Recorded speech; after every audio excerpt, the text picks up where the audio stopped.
2021년 7월 10일 토요일입니다. 하나님의 말씀과 출발하는, 그리고 어쩌면 쉼을 얻는 그런 주말이 시작됩니다.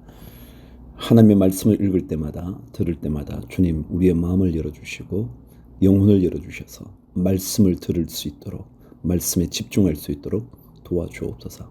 오늘도 기도하면서 말씀을 시작합니다. 창세기 39장. 요셉이 이집트로 끌려갔다. 요셉을 이집트로 끌고 내려간 이스마엘 사람들은 바로의 신하인 경호대장 이집트 사람 보디발에게 요셉을 팔았다. 주님께서 요셉과 함께 계셔서 앞길이 잘 열리도록 그를 돌보셨다. 요셉은 그 주인 이집트 사람의 집에서 살게 되었다. 그 주인은 주님께서 요셉과 함께 계시며 요셉이 하는 일마다 잘 되도록 주님께서 돌보신다는 것을 알았다. 주인은 요셉이 눈에 들어서 그를 신복으로 삼고 집안일과 재산을 모두 요셉에게 맡겨 관리하게 하였다. 그가 요셉에게 자기의 집안일과 그 모든 재산을 맡겨서 관리하게 한 그때부터 주님께서 요셉을 보시고 그 이집트 사람의 집에 복을 내리셨다. 주님께서 내리시는 복이 주인의 집안에 있는 것이든지 밭에 있는 것이든지 그 주인이 가진 모든 것에 미쳤다. 그래서 그 주인은 자기가 가진 모든 것을 요셉에게 맡겨서 관리하게 하고 자기의 먹거리를 빼고는 아무것도 간섭하지 않았다. 요셉은 용모가 준수하고 잘생긴 미남이었다. 일이 이렇게 된 지 얼마 지나지 않아서 주인의 아내가 요셉에게 눈짓을 하며 나하고 침실로 가요 하고 꾀었다. 그러나 요셉은 거절하면서 주인의 아내에게 말하였다. 주인께서는 모든 것을 나에게 맡겨 관리하게 하시고는 집안일에는 아무 간섭도 하지 않으십니다. 주인께서는 가지신 모든 것을 나에게 맡기셨으므로 이 집안에서는 나의 위에는 아무도 없습니다. 나의 주인께서 나의 마음대로 하지 못하게 한 것은 한 가지뿐입니다. 그것은 마님입니다. 마님은 주인 어른의 부인이시기 때문입니다. 그런데 내가 어찌 이런 나쁜 일을 저질러서 하나님을 거역하는 죄를 지을 수 있겠습니까? 요셉이 이렇게 말하였는데도 주인의 아내는 날마다 끈질기게 요셉에게 요구해 왔다. 요셉은 그 여인과 함께 침실로 가지도 않았을 뿐만 아니라 아예 그 여인과 함께 있지도 않았다. 하루는 요셉이 할 일이 있어서 집 안으로 들어갔는데 그 집 종들이 집 안에 하나도 없었다. 여인이 요셉의 옷을 붙잡고 나하고 침실로 가요 하고 졸랐다. 그러나 요셉은 붙잡힌 자기의 옷을 그의 손에 버려둔 채 뿌리치고 집 바깥으로 뛰어나갔다. 여인은 요셉이 그 옷을 자기의 손에 버려둔 채 집 바깥으로 뛰어나가는 것을 보고 집에서 일하는 종들을 불러다가 말하였다. 이것 좀 보아라. 주인이 우리를 웃음거리로 만들려고 이 히브리 녀석을 데려다 놓았구나. 그가 나를 욕보이려고 달려들기에 내가 고함을 질렀더니 그는 내가 고함 지르는 소리를 듣고 제 옷을 여기에 내버리고 바깥으로 뛰어나갔다. 이렇게 말하고 그 여인은 그 옷을 곁에 놓고 주인이 집으로 돌아오기를 기다렸다. 주인이 돌아오자 그에게 이렇게 일러 바쳤다. 당신이 데려다 놓은 저 히브리 사람이 나를 농락하려고 나에게 달려들었어요. 내가 사람 살리라고 고함을 질렀더니 옷을 내 앞에 버려두고 바깥으로 뛰어나갔어요. 주인은 자기 아내에게서 당신의 종이 나에게 이 같은 행패를 부렸어요 하는 말을 듣고서 화가 치밀어 올랐다. 요셉의 주인은 요셉을 잡아서 감옥에 가두었다. 그곳은 왕의 죄수들을 가두는 곳이었다. 요셉이 감옥에 갇혔으나 주님께서 그와 함께 계시면서 돌보아 주시고 그를 한결같이 사랑하셔서 간수장의 눈에 들게 하셨다. 간수장은 감옥 안에 있는 죄수를 모두 요셉에게 맡기고 감옥 안에서 일어나는 온갖 일을 요셉이 혼자 처리하게 하였다. 간수장은 요셉에게 모든 일을 맡기고 아무것도 간섭하지 않았다. 그렇게 된 것은 주님께서 요셉과 함께 계시기 때문이며 주님께서 요셉을 돌보셔서 그가 하는 일은 무엇이나 다 잘되게 해 주셨기 때문이다. 40장. 이런 일들이 있은 지 얼마 뒤에 이집트 왕에게 술잔을 올리는 시종장과 빵을 구워 올리는 시종장이 그들의 상전인 이집트 왕에게 잘못을 저지른 일이 있었다. 바로가 그 두 시종장, 곧 술잔을 올리는 시종장과 빵을 구워 올리는 시종장에게 노하여서 그들을 경호대장의 집 안에 있는 감옥에 가두었는데 그곳은 요셉이 갇힌 감옥이었다. 경호대장이 요셉을 지켜서 그 시종장들의 시중을 들게 하였으므로 요셉이 그들을 받들었다. 그들이 갇힌 지 얼마 뒤에 감옥에 갇힌 두 사람 곧 이집트 왕에게 술잔을 올리는 시종장과 빵을 구워 올리는 시종장이 같은 날 밤에 꿈을 꾸었는데 꿈의 내용이 저마다 달랐다. 다음 날 아침에 요셉이 그들에게 갔는데 요셉은 그들에게 근심스러운 빛이 있음을 보았다. 그래서 요셉은 자기 주인의 집에 자기와 함께 갇혀있는 바로의 두 시종장에게 물었다. 오늘은 안색이 좋아 보이지 않습니다. 왜 그러십니까? 그들이 그에게 대답하였다. 우리가 꿈을 꾸었는데 해몽할 사람이 없어서 그러네. 요셉이 그들에게 말하였다. 해몽은 하나님이 하시는 것이 아닙니까? 나에게 말씀하여 보시기 바랍니다. 술잔을 올리는 시종장이 자기가 꾼 꿈 이야기를 요셉에게 하였다. 내가 꿈에 보니 나의 앞에 포도나무가 있고 그 나무에는 가지가 셋이 있는데 거기에서 싹이 나더니 곧 꽃이 피고 포도송이가 익었네. 바로의 잔이 나의 손에 들려있기에 내가 포도를 따다가 바로의 잔에 그 즙을 짜서 그 잔을 바로의 손에 올렸지. 요셉이 그에게 말하였다. 해몽은 이러합니다. 가지셋은 사흘을 말합니다. 앞으로 사흘이 되면 바로께서 시종장을 불러내서 직책을 되돌려 주실 것입니다. 시종장께서는 전날 술잔을 받들어 올린 것처럼 바로의 손에 술잔을 올리게 될 것입니다. 시종장께서 잘 되시는 날에 나를 기억하여 주시고 나를 따로 생각해 주시기를 바랍니다. 그리고 바로에게 나의 사정을 말씀드려서 나도 이 감옥에서 풀려나게 해 주시기 바랍니다. 나는 히브리 사람이 사는 땅에서 강제로 끌려온 사람입니다. 그리고 여기에서도 내가 이런 구덩이 감옥에 들어올 만한 일은 하지 않았습니다. 16절. 빵을 구워 올리는 시종장도 그 해몽을 듣고 보니 좋아서 요셉에게 말하였다. 나도 한 꿈을 꾸었는데 나는 빵이 담긴 바구니 3개를 머리에 이고 있었네. 제일 위에 있는 바구니에는 바로에게 드릴 온갖 구운 빵이 있었는데 새들이 내가 이고 있는 바구니 안에서 그것들을 먹었네. 요셉이 말하였다. 해몽은 이러합니다. 바구니 셋은 사흘을 말합니다. 앞으로 사흘이 되면 바로께서 시종장을 불러내서 목을 베고 나무에 매다실 터인데 새들이 시종장의 죽음을 쪼아 먹을 것입니다. 그러한 지 사흘째 되는 날, 그날은 바로의 생일인데 왕은 신하들을 다 불러 모으고 잔치를 베풀었다. 술잔을 올리는 시종장과 빵을 구워 올리는 시종장이 신하들이 모인 자리에 불려나갔다. 바로에게 술을 따라 올리는 시종장은 직책이 회복되어서 잔에 술을 따라서 바로의 손에 올리게 되고 빵을 구워 바치는 시종장은 매달려서 처형되니 요셉이 그들에게 해몽하여 준 대로 되었다. 그러나 술잔을 올리는 시종장은 요셉을 기억하지 못하였다. 그는 요셉을 잊고 있었다. 41장. 그로부터 만 2년이 지나서 바로가 꿈을 꾸었다. 그가 나일 강가에 서 있는데 잘생기고 살이 찐 암소 7마리가 강에서 올라와서 갈밭에서 풀을 뜯는다. 그 뒤를 이어서 흉측하고 야윈 다른 암소 7마리가 강에서 올라와서 먼저 올라온 소들과 함께 강가에 선다. 그 흉측하고 야윈 암소들이 잘생기고 살이 찐 암소들을 잡아먹는다. 바로는 잠에서 깨어났다. 그가 다시 잠들어서 또 꿈을 꾸었다. 이삭 7개가 보인다. 토실토실하고 잘 여문 이삭 7개가 나오는데 그것들은 모두 한 줄기에서 나와서 자란 것들이다. 그 뒤를 이어서 또 다른 이삭 7개가 피어 나오는데 열풍이 불어서 야위고 마른 것들이다. 그 야윈 이삭이 토실토실하게 잘 여문 이삭 7개를 삼킨다. 바로가 깨어나 보니 꿈이다. 아침에 그는 마음이 뒤숭숭하여 사람을 보내어서 이집트의 마술사와 현인들을 모두 불러들이고 그가 꾼 꿈 이야기를 그들에게 하였다.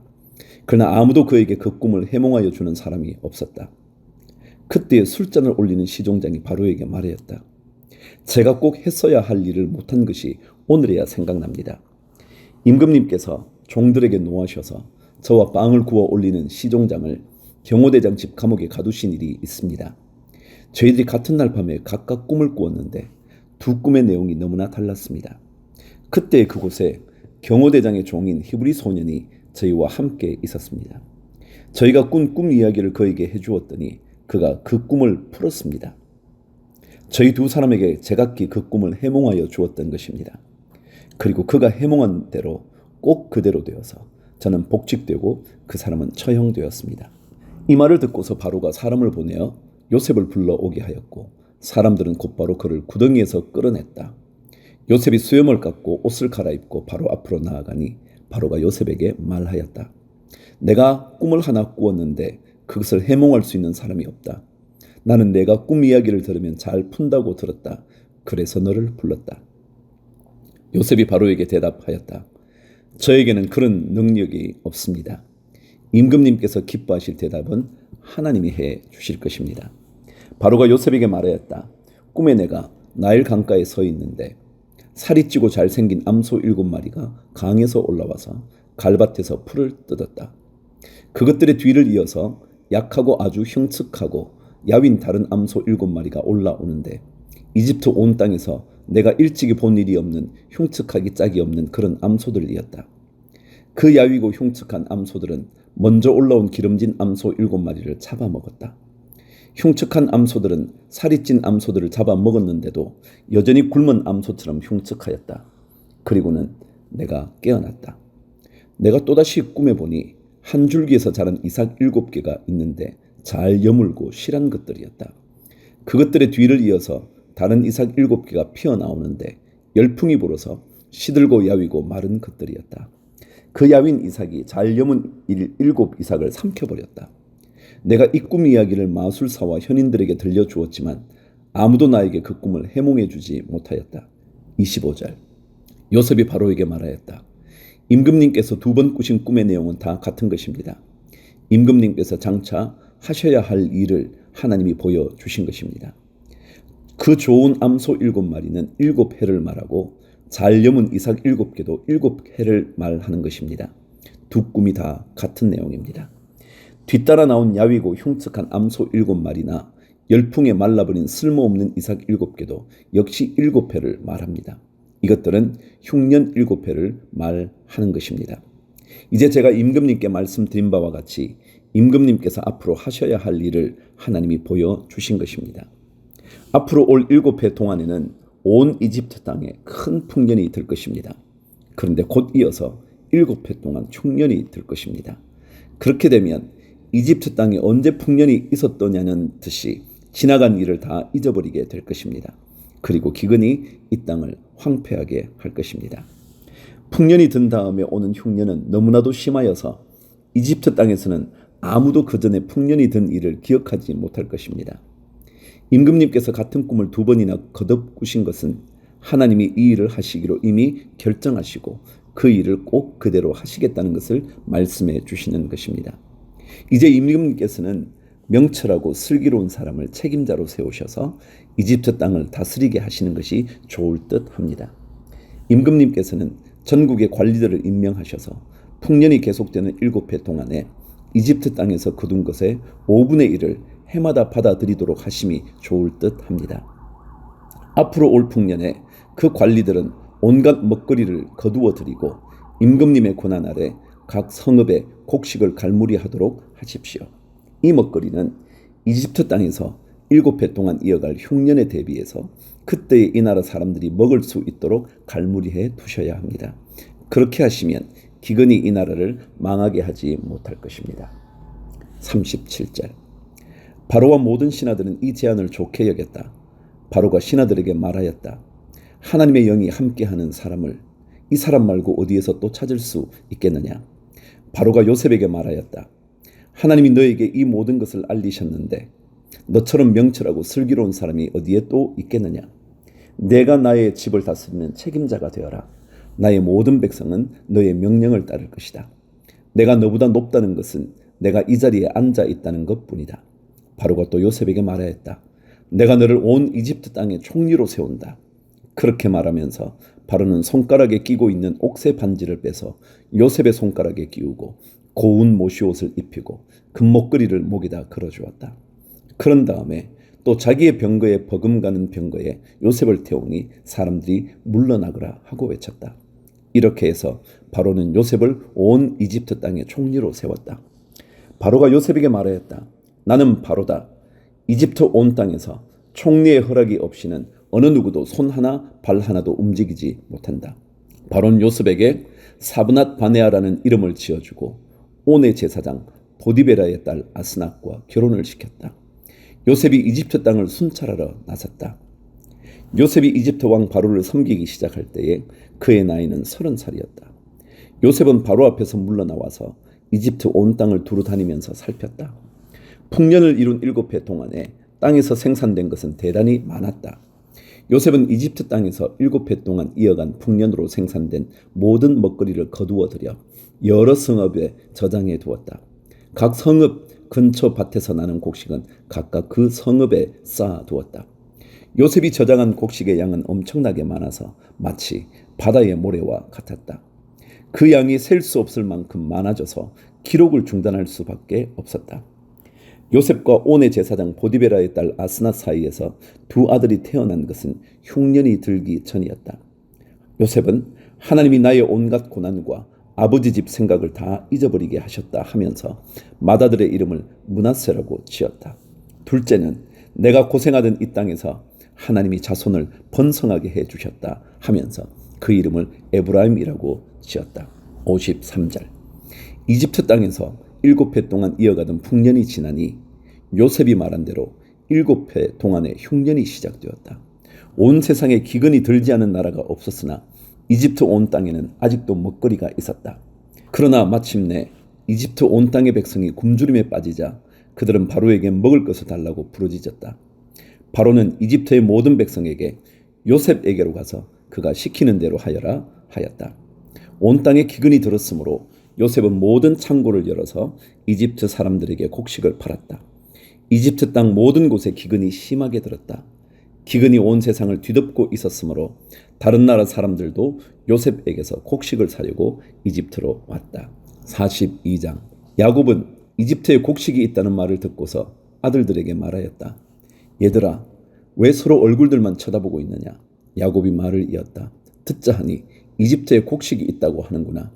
그러니 그리로 가서 곡식을 좀 사오느라. 그래야 먹고 살지 가만히 있다가는 굶어 죽겠다. 그래서 요셉의 형 10명이 곡식을 사려고 이집트로 갔다. 야곱은 요셉의 아우 베냐민만은 형들에게 딸려 보내지 않았다. 베냐민을 같이 보냈다가 무슨 변이라도 당할까 보아 겁이 났기 때문이다. 가나안 땅에도 기근이 들었으므로 이스라엘의 아들들도 곡식을 사러 가는 사람들 틈에 끼었다. 그때 요셉은 나라의 총리가 되어서 세상의 모든 백성에게 곡식을 파는 책임을 맡고 있었다. 요셉의 형들은 거기에 이르러서 얼굴을 땅에 대고 엎드려 요셉에게 절을 하였다. 요셉은 그들을 보자마자 곧바로 그들이 형들임을 알았다. 그러나 짐짓 모르는 체하고 그들에게 엄하게 물었다. 당신들은 어디에서 왔소? 그들이 대답하였다. 먹거리를 사려고 가나안 땅에서 왔습니다. 요셉은 형들을 알아보았으나 형들은 요셉을 알아보지 못하였다. 그때 요셉은 형들을 두고 꾼 꿈을 기억하고 그들에게 말하였다. 당신들은 첩자들이여 이 나라의 허술한 곳이 어딘지를 엿보러 온 것이 틀림없소. 그들이 대답하였다. 아닙니다, 총리 어른. 소인들은 그저 먹거리를 사러 왔을 뿐입니다. 우리는 한 아버지의 자식들입니다. 소인들은 순진한 백성이며 첩자가 아닙니다. 그가 말하였다. 아니요, 당신들은 이 나라의 허술한 곳이 어디인지를 엿보러 왔소. 그들이 대답하였다. 소인들은 형제들입니다. 모두 12입니다. 가나안 땅에 사는 한 아버지의 아들들입니다. 막내는 소인들의 아버지와 함께 있고 또 하나는 이렇습니다. 요셉이 그들에게 말하였다. 내 말이 틀림없소. 당신들은 첩자들이여. 그러나 당신들이 진실을 증명할 길은 있어. 바로께서 살아계심을 두고 맹세하오. 당신들이 막내 아우를 이리로 데려오지 않으면 당신들은 여기에서 한 발자국도 벗어나지 못하오. 당신들 가운데서 한 사람을 보내어 당신들 집에 남아있는 아우를 이리로 데려오게 하고 나머지는 감옥에 가두어 두겠소. 나는 이렇게 하여 당신들이 한 말이 사실인지를 시험해 보겠소. 바로께서 살아계심을 두고 맹세하오. 당신들이 그렇게 하지 못하면 당신들은 첩자라는 누명을 벗지 못할 것이요. 요셉은 그들을 감옥에 사흘 동안 가두어 두었다. 사흘 만에 요셉이 그들에게 말하였다. 나는 하나님을 두려워하오. 당신들은 이렇게 하시오. 그래야 살 수 있어. 당신들이 정직한 사람이면 당신들 형제 가운데서 한 사람만 여기에 갇혀 있고 나머지는 나가서 곡식을 가지고 돌아가서 집안 식구들이 허기를 면하도록 하시오. 그러나 당신들은 반드시 막내 아우를 나에게로 데리고 와야 하오. 그래야만 당신들의 말이 사실이라는 것을 증명할 수 있을 것이며 당신들이 죽음을 면할 것이요. 그들은 그렇게 하기로 하였다. 그들이 서로 말하였다. 그렇다. 아우의 일로 벌을 받는 것이 분명하다. 아우가 우리에게 살려달라고 애원할 때에 그가 그렇게 괴로워하는 것을 보면서도 우리가 아우의 애원을 들어주지 않은 것 때문에 우리가 이제 이런 괴로움을 당하는구나. 르우벤이 그들에게 대답하였다. 그러기에 내가 그 아이에게 못할 짓을 하는 죄를 짓지 말자고 하지 않더냐. 그런데도 너희는 나의 말을 들은 채도 하지 않았다. 이제 우리가 그 아이의 핏값을 치르게 되었다. 그들은 요셉이 통역을 세우고 말하였으므로 자기들끼리 하는 말을 요셉이 알아듣는 줄은 전혀 알지 못하였다. 듣다 못한 요셉은 그들 앞에서 잠시 물러가서 울었다. 다시 돌아온 요셉은 그들과 말을 주고받다가 그들 가운데에서 시몬을 끌어내어서 그들이 보는 앞에서 끈으로 묶었다.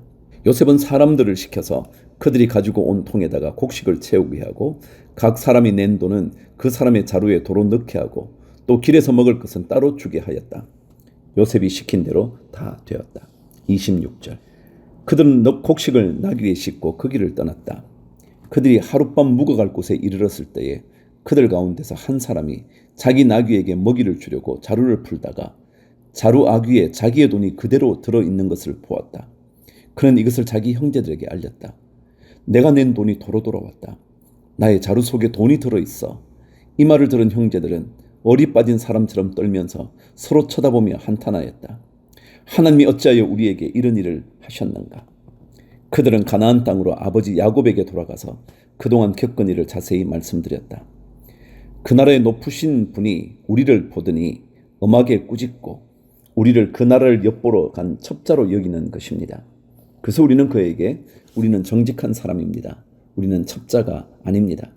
우리는 모두 한 아버지의 자식들로서 12형제입니다. 하나는 잃고 또 막내는 가나안 땅에 우리 아버지와 함께 있습니다. 하고 말씀을 드렸습니다. 그랬더니 그 나라의 높으신 분이 우리에게 이르기를 어디 너희가 정말 정직한 사람들인지 내가 한번 알아보겠다.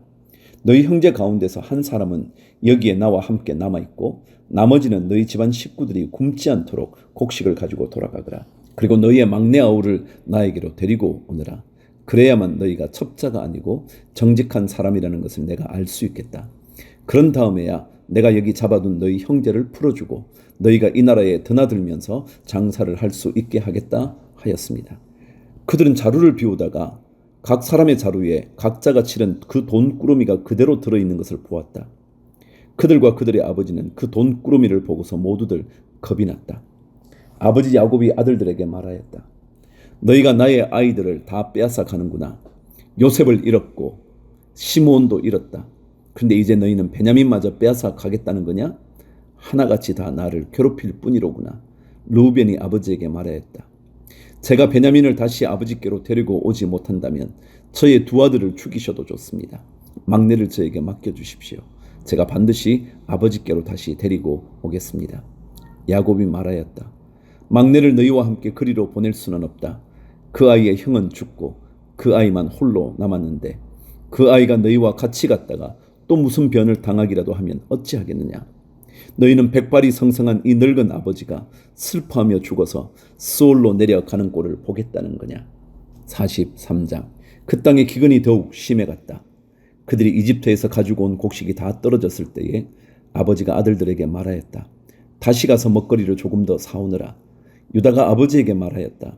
그 사람이 우리에게 엄하게 경고하면서 너희가 막내 아우를 데리고 오지 않으면 다시는 나의 얼굴을 못 볼 것이다 하고 말하였습니다. 우리가 막내를 데리고 함께 가게 아버지께서 허락하여 주시면 다시 가서 아버지께서 잡수실 것을 사오겠습니다. 그러나 아버지께서 막내를 보낼 수 없다고 하시면 우리는 갈 수 없습니다. 그분이 우리에게 말하기를 너희가 막내 아우를 데리고 오지 않으면 다시는 나의 얼굴을 못 볼 것이다 하였기 때문입니다. 이스라엘이 자식들을 탓하였다. 어찌하려고 너희는 아우가 있다는 말을 그 사람에게 해서 나를 이렇게도 괴롭히느냐. 그들이 대답하였다. 그 사람은 우리와 우리 가족에 관하여서 낱낱이 캐물었습니다. 너희 아버지가 살아 계시냐 하고 묻기도 하였습니다. 우리는 그저 그가 묻는 대로 대답하였을 뿐입니다. 그가 우리의 아우를 그리로 데리고 오라고 말할 것이라고는 상상도 하지 못하였습니다. 유다가 아버지 이스라엘에게 말하였다. 제가 막내를 데리고 가게 해 주십시오. 그러면 우리가 곧 떠나겠습니다. 그렇게 하여야 우리도 아버지도 우리의 어린 것들도 죽지 않고 살 수 있을 것입니다. 제가 그 아이의 안전을 책임지겠습니다. 아버지께서는 그 아이에 대해서는 저에게 책임을 물어 주십시오. 제가 그 아이를 아버지께로 다시 데리고 와서 아버지 앞에 세우지 못한다면 그 죄를 제가 평생 달게 받겠습니다. 우리가 이렇게 머뭇거리고 있지 않았으면 벌써 2번도 더 다녀왔을 것입니다. 아버지 이스라엘이 아들들에게 말하였다. 꼭 그렇게 해야만 한다면 이렇게 하도록 하여라.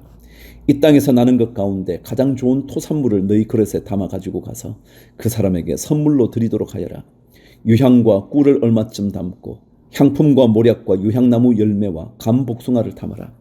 돈도 2배를 가지고 가거라. 너희 자루 아귀에 담겨 돌아온 돈은 되돌려 주어야 한다. 아마도 그것은 실수였을 것이다. 너희 아우를 데리고 어서 그 사람에게로 가거라. 너희들이 그 사람 앞에 설 때에 전능하신 하나님이 그 사람을 감동시키셔서 너희에게 자비를 베풀게 해주시기를 빌 뿐이다. 그가 거기에 남아있는 아이와 베냐민도 너희와 함께 돌려보내준다면 더 바랄 것이 없겠다. 자식들을 잃게 되면 잃는 것이지 난들 어떻게 하겠느냐. 사람들은 선물을 꾸리고 돈도 갑절도 지니고 베냐민을 데리고 급히 이집트로 가서 요셉 앞에 섰다. 요셉은 베냐민이 그들과 함께 온 것을 보고서 자기 집 관리인에게 말하였다. 이 사람들을 집으로 데리고 가시오. 짐승을 잡고 밥상도 준비하시오. 이 사람들은 나와 함께 점심을 먹을 것이오. 요셉이 말한 대로 관리인이 그 사람들을 요셉의 집으로 안내하였다. 그 사람들은 요셉의 집으로 안내를 받아 들어가면서 겁이 났다. 그들은 지난번에 여기에 왔을 적에 우리가 낸 돈이 알지도 못하는 사이에 우리의 자루 속에 담겨서 되돌아왔는데 그 돈 때문에 우리가 이리로 끌려온다. 그 일로 그가 우리에게 달려들어서 우리의 나귀를 빼앗고 우리를 노예로 삼으려는 것이 틀림없다 하고 걱정하였다. 그래서 그들은 요셉의 집 문 앞에 이르렀을 때에 요셉의 집 관리인에게 가서 물었다. 우리는 지난번에 여기에서 곡식을 사간 일이 있습니다.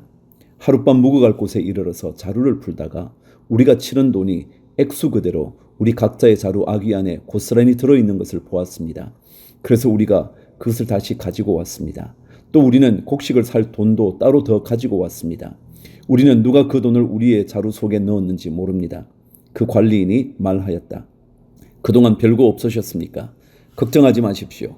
댁들을 돌보시는 하나님, 댁들의 조상을 돌보신 그 하나님이 그 자루에 보물을 넣어 주신 것입니다. 나는 댁들이 낸 돈을 받았습니다. 이렇게 말하면서 관리인은 시몬을 그들에게로 데리고 왔다. 관리는 그 사람들을 요셉의 집 안으로 안내하고서 발 씻을 물도 주고 그들이 끌고 온 나귀에게도 먹이를 주었다. 그들은 거기에서 점심을 먹게 된다는 말을 들었으므로 정오에 올 요셉을 기다리면서 장만에 온 선물을 정돈하고 있었다. 요셉이 집으로 오니 그들은 집 안으로 가지고 들어온 선물을 요셉 앞에 내놓고 땅에 엎드려 절을 하였다. 요셉은 그들의 안부를 묻고 난 다음에 전에 그대들이 나에게 말한 그 연세 많으신 아버지도 안녕하시오? 그분이 아직도 살아계시오? 하고 물었다. 그들은 총리 어른의 종인 소인들의 아버지는 지금도 살아있고 평안합니다 하고 대답하면서 몸을 굽혀서 절을 하였다. 요셉이 둘러보다가 자기의 친어머니의 아들 친동생 베냐민을 보면서 이 아이가 지난번에 그대들이 나에게 말한 바로 그 막내 아우요? 하고 물었다. 그러면서 그는 귀엽구나. 하나님이 너에게 복 주시기를 빈다 하고 말하였다. 요셉은 자기 친동생을 보다가 마구 치밀어 오르는 형제의 정을 누르지 못하여 급히 울 곳을 찾아 자기의 방으로 들어가서 한참 동안 울고 얼굴을 씻고 도로 나와서 그 정을 누르면서 밥상을 차리라고 명령하였다. 밥상을 차리는 사람들은 요셉에게 상을 따로 차려서 올리고 그의 형제들에게도 따로 차리고 요셉의 집에서 먹고 사는 이집트 사람들에게도 따로 차렸다. 이집트 사람들은 히브리 사람들과 같은 상에서 먹으면 부정을 탄다고 생각하기 때문에 상을 같이 차리지 않은 것이다. 요셉의 형제들은 안내를 받아가며 요셉 앞에 앉았는데 앉고 보니 맏아들로부터 막내 아들에 이르기까지 나이 순서를 따라서 앉게 되었다.